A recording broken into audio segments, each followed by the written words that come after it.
Hello there. There you have it. The code name for a no-deal Brexit is Operation Yellowhammer.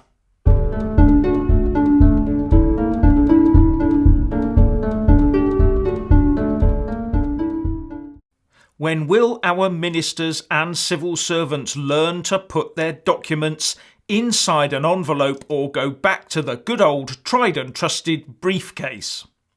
The Independent reports that what it calls a secret document was snapped as it was carried into a Whitehall meeting. Also reveals that Philip Hammond's department has codenamed its contingency planning Operation Yellowhammer. The offending article was an HM Treasury briefing paper for the 4th of September titled Operation Yellowhammer, No Deal Contingency Planning. The paper defines the issues as considering government progress on plans to mitigate the immediate impact of a no-deal Brexit, and that the Civil Contingencies Secretariat held a 2-day workshop last week to review departments' plans, assumptions, interdependencies and next steps. The HMT objectives are such things as for the building of a cross-Whitehall comms architecture to maintain confidence should no-deal contingencies be triggered, and that departments should raise their Yellowhammer costs through normal channels, with their first call being internal reprioritisation. None of this should really come as any surprise, except for the fact that once again a sharp cameraman was able to get a shot of a sensitive paper. Operation Yellowhammer does all sound rather grand and hard-hitting, doesn't it? But who thinks these names up? The yellowhammer is in reality a small bird that sits in hedges and sings a lot, and its recent population decline makes it a red list species according to the RSPB. Actually, there is normally a strict next word on the pre-filled list of classified operation names policy about these things, so it could have been anything. Personally, I'd have preferred the word Mjolnir. Still, can't have everything, can we? Now, apart from national sovereignty, one more opportunity that Brexit brings to the country is the chance to take a hard look at its own economy and shape it for its own requirements, not have it shaped from afar by others for the benefit of people who do not live and work here. John Elliott, the founder and chairman of EBAC, has written an article in Brexit Central where he says, Brexit is a massive opportunity for Britain, not just to reshape our relations with Europe and the rest of the world, but to embark on a more logical, productive economic policy at home too. As he points out, the EU model has not worked for the UK. Brexit, he says, gives us the scope to change how we do business, but we are going to need to make big changes. We need change rather than fiddling about the edges, he writes. We need surgery rather than first aid if we want to be fairer to all British citizens. And a big change we need to make is to start putting the emphasis and value on output and measuring output. As he says, the UK measures GDP and employment figures, so both go up regardless of the output that is achieved.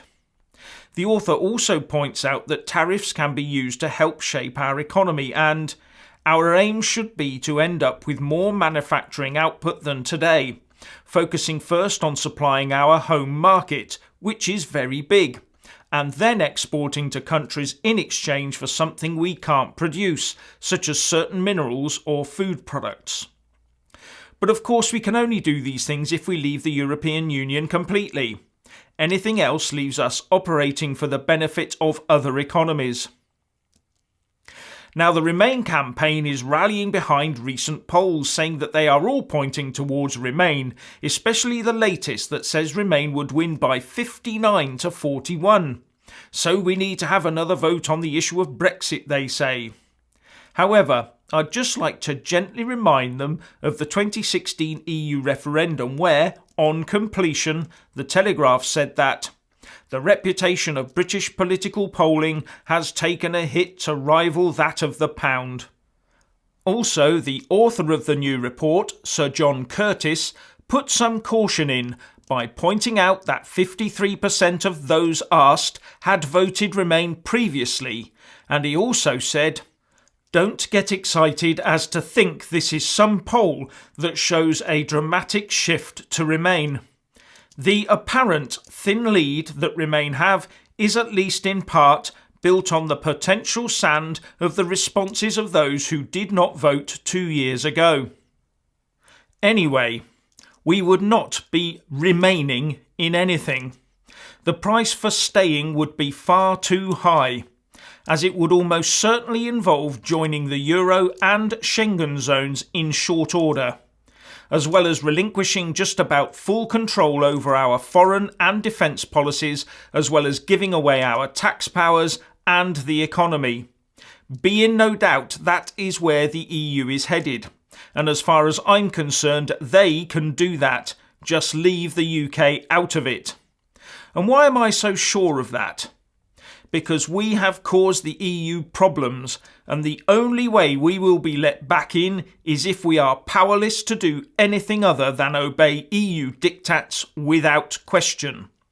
To do that, they need to ensure the UK is neutered to the point of never being a thorn in the side again, which means complete assimilation of the UK into the EU, with no get-outs, no vetoes, no rebates, and no going back, ever. And you need to look no further than the Chequers proposals to see how the establishment defines leaving the EU. How do you think they'd now define remaining? And that's the big message we need to get out.